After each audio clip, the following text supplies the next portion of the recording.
شاهمیر، هزار بار بهت گفتم زود منو بیدار نکن، اینجوری اصلا بیدارم نکن. بیدار شو. مگه نمیخوای بری سر کار؟ زود باش.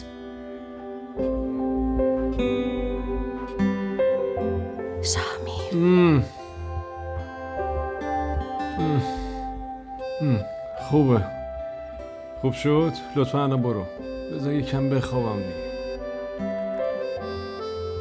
شاهمیر، خودت که میدونی فقط همین موقع میتونیم با هم باشیم.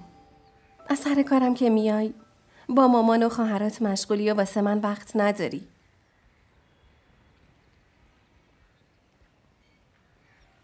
پس موقع چای خوردن میتونیم با هم حرف بزنیم. مگه چقدر وقت میگیره؟ پاشو دیگه. تو چرا نمیفهمی؟ همین یه ذره زمانم واسه خواب من خیلیه که شارژ بشم. الانم که بیدار شدم. ببین حالا برو لباسم و اتو بزن. برو تو رو خدا. مرسی، خداحافظ.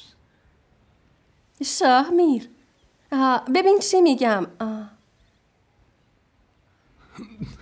یه ذره درک کن دیگه، از ازدواجمون چند سال میگذره. من مثل تازه داماده هر روز باید اینجوری کارهای عاشقانه نمیتونم انجام بدم که. من همش به این فکر میکنم که الان برم بانک چقدر باید با این مشتری سر و کله بزنم و اعصابم خورد بشه. تو اصلا درک نمیکنی. برو لباسا رو اتو بزن دیگه. تو رو خدا یه ذره درکم کن.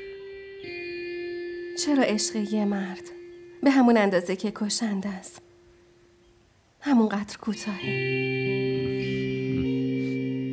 باشه، پس من میرم چایی بیارم. الان به خدا چای نمیخوام. 2 دقیقه دیگه خودم میام میخورم. تو فقط برو لباسا رو اتو بزن، من چایی هم میخورم.